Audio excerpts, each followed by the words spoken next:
ئەچینە لای بانوخان. دەست خۆش بە کاک دکتۆر. کاک دکتۆرم خاتوناڵێ دایک و باوکی مێردەکەی هۆکار بوون بۆ جیابوونەوەیان. باشە ئێمە چی بکەین بۆی دایک و باوکمان دەست نەخەنە کێشەکانمان بەڵێ تەداخل لە ژیانمان نەکەن. ئەی دایک و باوکمان مافی ئەویان نییە تەداخل بکەن لە کێشەی مناڵەکانیان؟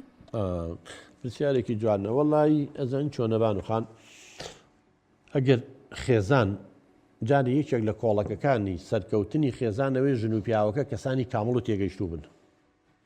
ینی ئەم دوو بەڕێزە کە کێشەیەکیانە بێ مەفروزە خۆیان ئەوەندە توانیان هەبێ کێشەکەی خوان چارەسەرکەن. تاوان گەورەترین کێشەی و خێزانانەی کە قسەکانە بەنە دەرەوەی دوای تووشی تەلاق و لێکجیابوونەوە بن. نابێ هەر مشکلەیە بوو ئەم خاتونە بیبا بۆ دایک و باوکی باسکە، ئەم بیبا بۆ چونکە هەر کامێکیان تەداخل بکەن قەت بێلایەن نابن.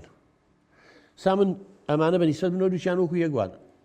من ئەوەی حەق بێ ئەیڵێن ئەم خاتونە لەسەر حەق بێڵین تۆ لێرە لەسەر حەقی، ئەم بەڕێزە لەسەر حەق بێڵن خێ، بەڵام بۆ نمونە فەرەزنا ئەم دایکی تەداخلەکە یا باوکی.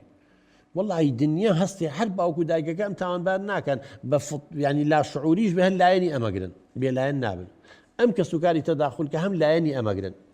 بۆیە ئێمە هەموو جارێڵین پێویست ناکە ژن و مێرد مشکلەکانی خۆیان بەرنە دەرەوە تاوەکو خەس و خەزور یا کەسانی تر تەداخل بکەن.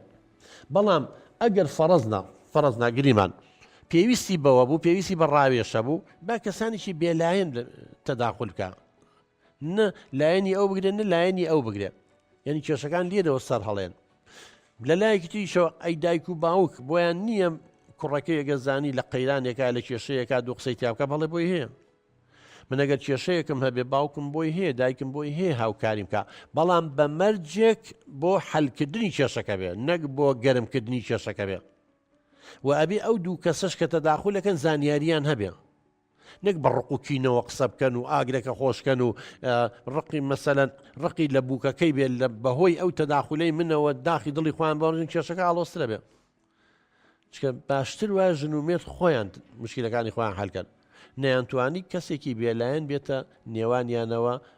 بەڵام دایک و باوکیش بۆیان هەیە تەداخولکەن، بەڵام نەک لە ساڵحی یەکێکیان بێ بۆ چارەسەرکردنی کێشەکە بێ. زۆر سوپاس بانوخان. ئەچینە لای شەنگەخان. دەست خۆش بە کاک دکتۆر. زۆر سوپاس. بێ زەحمەت بۆچی لە ئێستا ڕۆژ بە ڕۆژ بە تایبەتی لە ئێستا ڕێژەی تەلاق زۆرە؟ هۆکارەکانی چییە؟ و ئەبێ کچکوڕەکانمان چی بکەن پێش هاوسەرگیری، نەک تەنها بیر لە زەواجەکە بکەنەوە؟ مناڵ چکە گویچ گوناحێکی نەباجی نەگونجین دایک و باوک و تەلاق و جیابوونەوە و لە کاتێکا خۆیان لە نەقسێکی زۆر گران هەزە بۆ شایەکی زۆر گەوراکەن لەو کاتەیە. واللهی کچی من سەبەبەکە چییە؟ ئێستا فعلەن بەداخەوە ڕێژەی تەلاق زۆر بووە. یعنی گەر چی بۆ دادگاکان، بۆ نمونە گەر ئەمڕۆ لەم شارەیە 100 کەس هاوسەرگیری بکە بڕواو هەبێ بچۆ بۆ دادگاکان 670 داواشەی بۆ تەلاق و لێکجیابوونەوە. زۆرە 6 لە چاو 100 لەوانی جاریوە 70 بێ، جاریوە زیاتری جەبێ. سەبەبەکەی چیە؟ کۆمەڵی سەبەبەیە. هەندێکیان حتا من ڕەبتێکەم بە بەشی دووەمەوانێ کوڕووکت چی بکەن بۆ ئەوەی کە تەلاق ڕێژێکم بێتەوە. یەکەم ئەم کوڕووکچە کە هاوسەرگیریەکەن ئەبێ لەلایەنی تەمەن و نزیک من لەیەکەوە. ساندێک جار بۆ تەلاقە بێ، ئافرەتێکی 14 ساڵە 15 ساڵە شووی کردو بە کابراایکی 40-50 ساڵ لەبەرەوەی بزانە پلەپایەکی پۆستێکی هەیە پارەی دەوڵەمەنگ نازانچی دوایی ناگونجێن بەیەکەوە، چە بۆ مەسلحەتە، مە شووی مەسلحەتە. بۆیە بێت تەمەنیان نزیک بێ لەیەکەوە، هەتا 5 ساڵ 6 ساڵیش دوور بن کێشە نیە کوڕەکە گەورەتر بێ.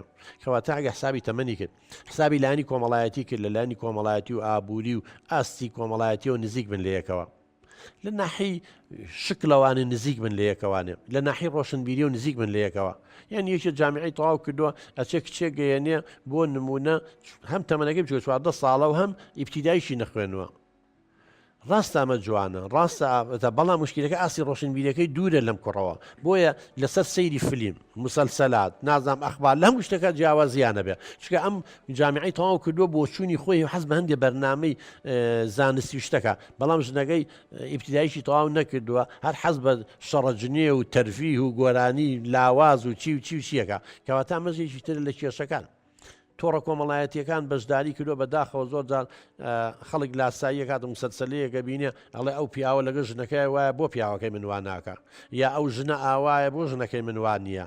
تۆڕە کۆمەڵایەتەکان خیانەتی زەوجی زیاد کردووە، باری ئابووری هۆکاری ئابووری کەواتە کۆمەڵێ هۆکار هەیە بەداخەوە کە ڕێژەی تەلاق زۆر بووە کە ئەمە زۆر خەتەر و مەترسیدارە لەسەر بنیادی کۆمەلگای کوردی. بۆیە ئەبێ لایەنی پەیوەندیدار بەڕاستی دەست بە توێژینەوەی زۆریش کراوە، پێشنیازی زۆر جوان کراوە، هیتریش بکرێ بۆ ئەوەی هیچ نەبێ ڕێژەکەی بنەبڕ ناکرێت، بەس ڕێژەکەی کەم کرێتەوە.